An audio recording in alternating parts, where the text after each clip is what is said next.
And you just listened to a young girl who was saying that the Nigerian community here is totally very angry. It covers all the aspects of various techniques of our general was the Ijaw country of the Niger Delta of the Federal Republic of Nigeria. He went to several schools. His major academic genesis was at the government college, Ujeli. Go gather, destroy their food. With the waiting camp and that other camp, some more camp. You don't compensate everybody. In its key generation sometimes. Today our focus will be in the style of K.C. Clark, a poet and writer, and we shall also be very interested in his point Akmo dancer.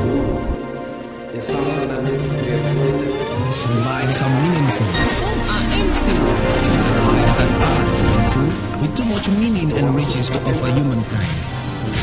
Long after some of these earthly adventures and no more, one can still find footprints of these great lives on the pavements of our contemporary lives. Good evening, you're welcome to the program Green Planet.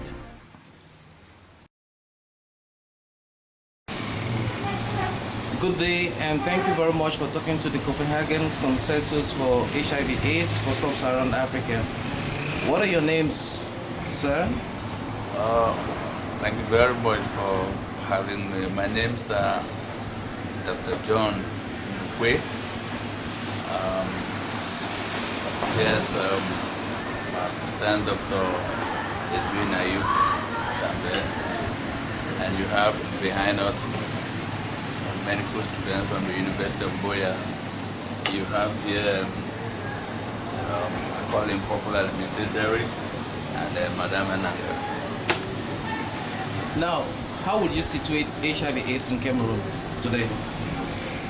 HIV AIDS in Cameroon, I think it's been contained, if you ask me, even though we do have some sporadic reports there and there. Times they were in the last 15 years, up to about 5 years ago, I should say, we had steep rises in number of reported cases. But in the last 5 years, it plateaued kind of. We almost had it dropping down, but unfortunately we had some unfortunate incidents here and there. Either the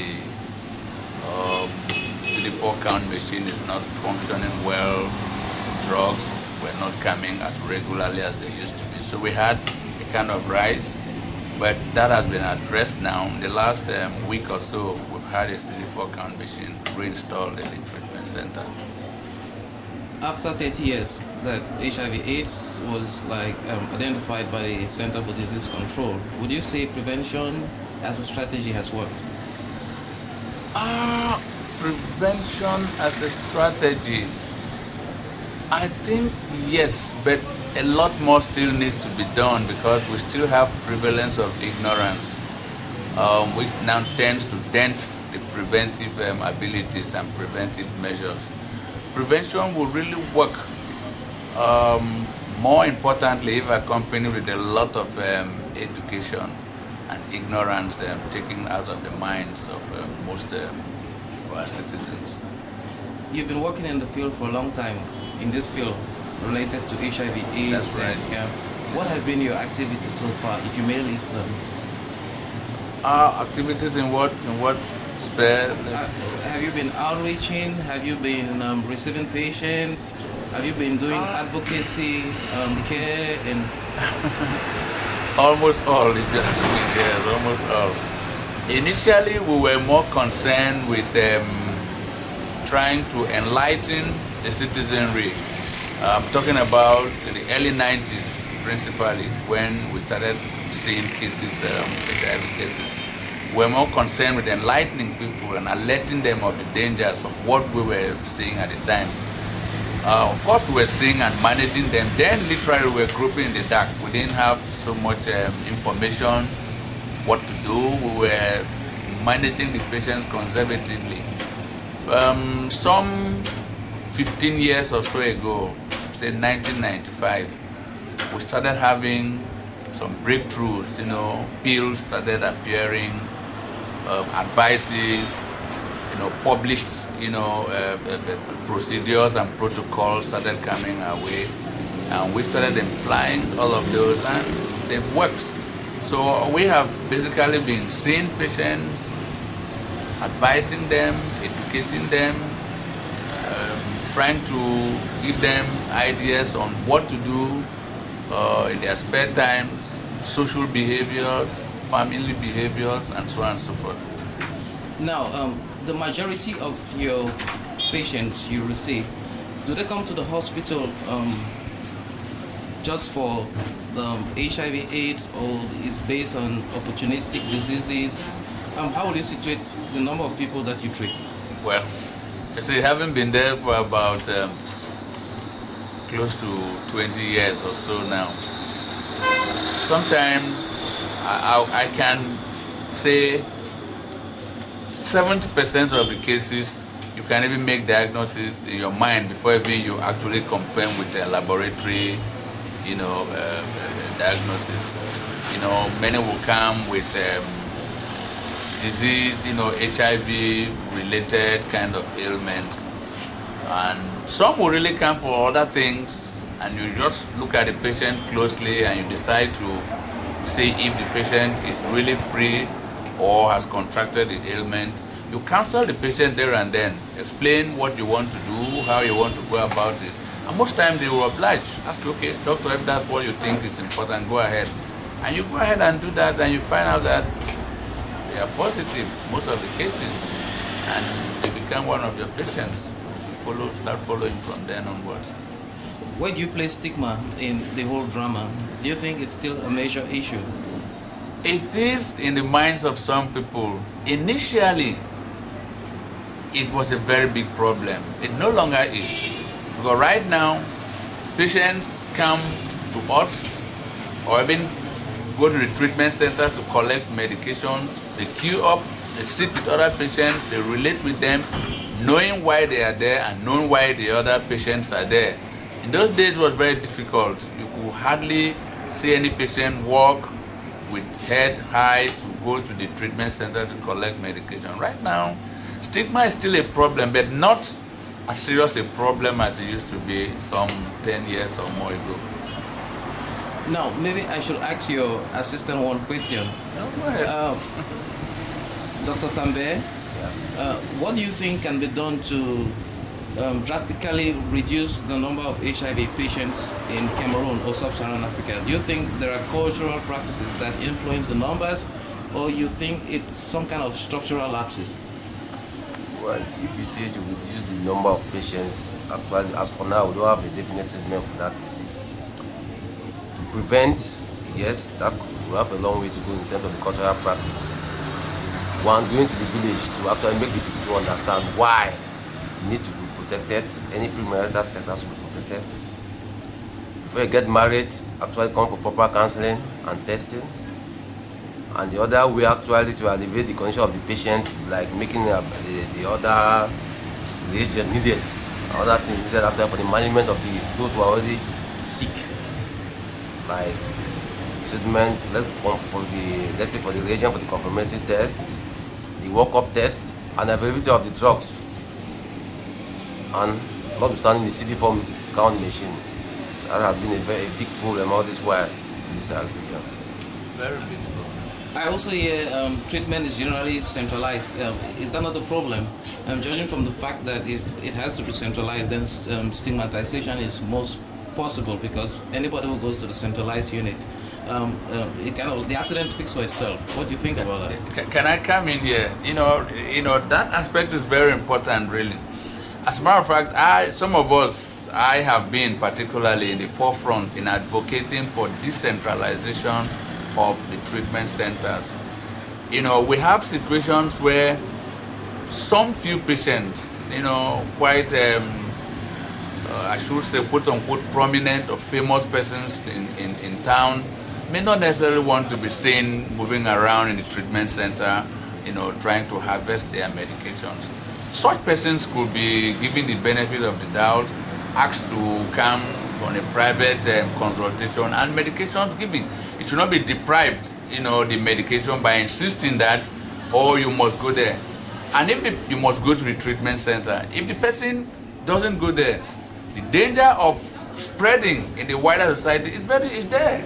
So I believe, and I've always, talked about this. I've delivered papers on this. I've had consultations with other clinicians, trying to make, this point very clear in their minds that it's important to decentralize so that many centers could be handling the cases instead of allowing everybody go to one pool to harvest medication. And by so doing, I think we'll reach a wider society, and the danger of some patients not being identified quick enough before they do the harm in the wider society will be curtailed. Now, in your experience, are there some dietary preferences for HIV/AIDS patients? I generally advise my patients to feed well, and it hasn't failed me, quite frankly. Feed well. We have, the Cameroonian society is a very rich one, if you ask me in terms of availability of foodstuff. We have so much that can build our immune system. Melon, of all forms, vegetables and legumes of all forms, and the wider food that we eat around. We have enough. I don't think we really need like what we see in other parts of the world where people are giving supplements, mashed groundnut paste here and there. In Cameroon, the food supply or food availability is so rich that I think that's a blessing on our part. Doctor, what are your recommendations or your last words in this program? What do you envisage could be done to support your initiatives as an institution? One, I think, thank you very much for that. I think number one is if we could, because right now we share, almost all the medical centers in Limbe share the facilities. If we could have individual facilities, i.e. CD4 count machines, reagents being supplied, of course monitored by whoever supplies, so that make sure that whatever they've given us we use for the purpose for which they've given them, CD4 count machines, reagents for confirmatory tests, workup tests. I think that will go a long way. And more importantly, also give us, flyers, literature, so that even the younger ones can read. You can even give such flyers to patients to read at their spare time to understand better what HIV/AIDS are all about. If we have all of those, that will, help us, serve them better. And Doctor, what are your last words in this program in terms of trying to strengthen understanding about HIV/AIDS in Cameroon and how solutions about its management can be done? Well, I will just say actually the biggest problem we are facing is just the problem of digitalization and lack of CD4 machines. As my chief rightly pointed out, that if actually things like that can be made available and closely monitored, at least we can go a long way to manage HIV. In this our southwest sub-region very well, Paco, exactly. And the other aspect is the stigmatization. I think actually if people are well sensitized, you will know that HIV is not like any other illness, of which diabetes is even worse off than it. So if you take your drugs and your pills regularly, manage the comorbid infection or positive infection, at least you live a normal life. So all depends on how the state can come in to support us as lay physicians, to clinicians actually do their own job, and that's it is better for society. Thank you very much, Doctor. Yeah, let me just chip in one thing before you run along. Don't forget that, Cameroon is a third world country. We belong to the heavily indebted countries. So, you see, people are poor, and sometimes it breaks your heart when you find people who can really do well with some few assistance here and they're not getting the little which can really enable them, access life, as minimally as, they can, because they don't just have the wherewithal to even try. For instance, you tell somebody to go and run a CD4 count which costs 10,000 francs. He or she may not even have 1,000 francs in his or her pocket. What do you do?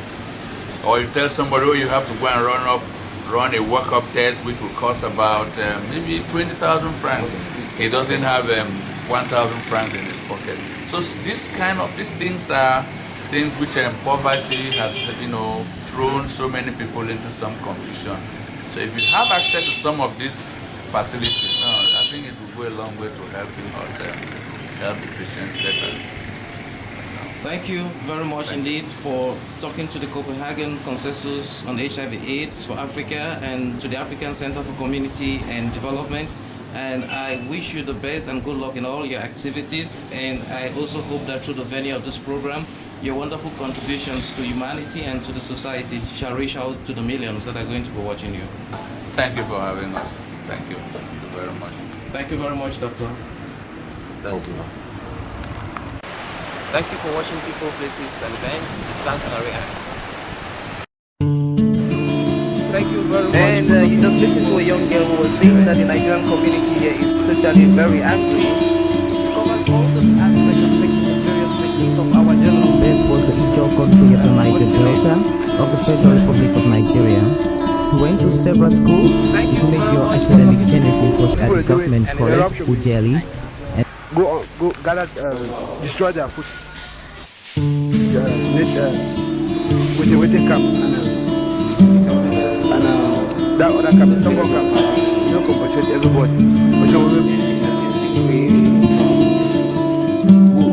key generation sometimes. Today our focus will be in the style of Ndukwe, a poet and writer, and we shall also be very interested in his poem Akmo Dancer. It's something that needs to be exploited. Some lives are meaningful. Some are empty. Lives that are meaningful with too much meaning and riches to offer humankind. After some of these earthly adventures and more, one can still find footprints of these great lives on the pavements of our contemporary lives. Good evening, you're welcome to the program Green Planet.